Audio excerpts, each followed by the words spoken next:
When a woman who inherited her late grandmother's sofa opens it up, she surprises everyone by showing what's within. Welcome to USA Stories channel. Do not forget to subscribe and activate the bell button to receive all new updates. Now let's go to the story. A young single mother lovingly tends to her ailing grandma, but all that's left of her once she dies is an old couch. Giving Deborah Marks's dying grandma all the assistance and care she could must have been a joy rather than a job. Throughout her early years, her grandma Tessa provided her with the kind of support that her distant and heartless mother had never offered. Deborah wanted to be there for Tessa now that she was nearing the end of her life, even if being a single mother of two came with many challenges. Deborah was the one who would bring Tessa peace in her final days, since her mother Martha had been as uncaring as she had been a mother. Deborah moved in with her two kids and requested a 6-month unpaid leave of absence from her employment in response to Tessa's plea for the ability to die at home. In the meanwhile, Martha found no reason to back out of her 3-month global cruise reservation.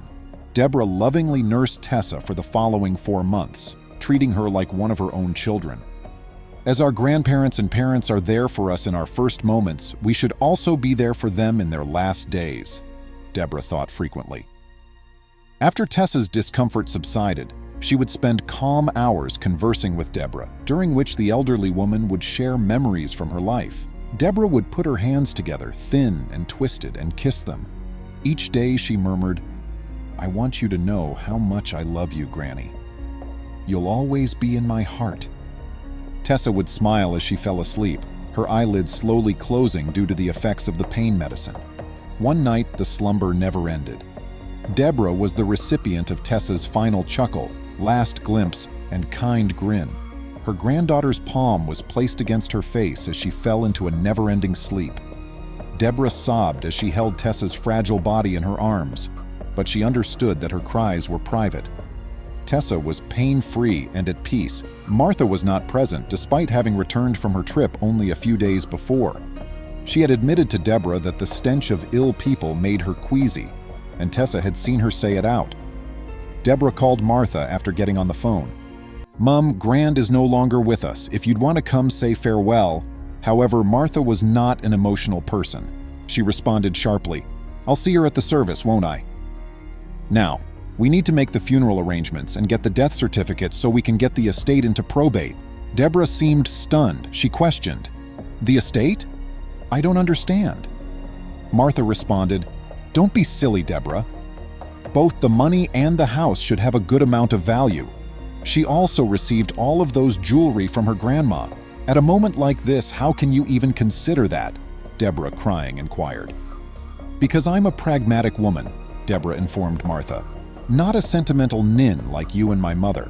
Martha arranged the funeral, got in touch with the attorney, and scheduled the will reading more quickly than Deborah could have imagined.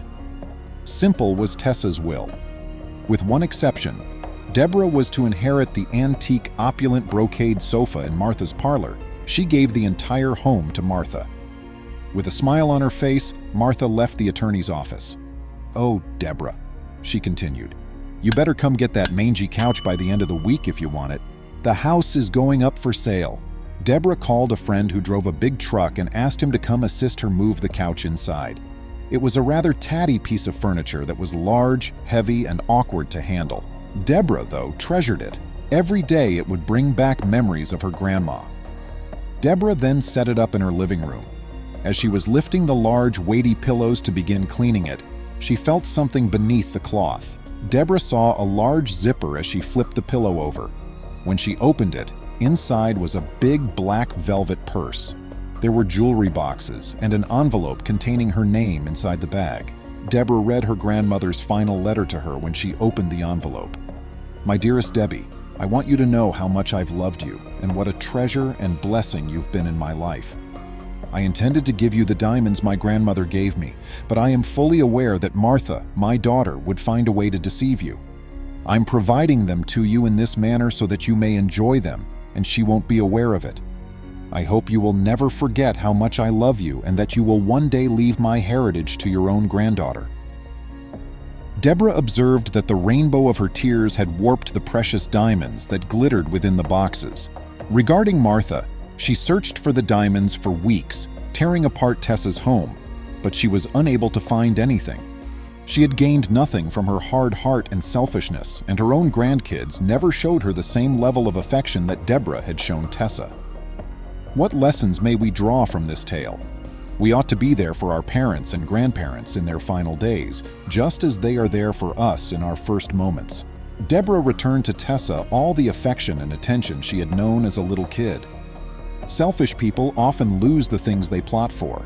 Martha lost her most desired possession, her mother's priceless diamonds, due to her cold and selfishness.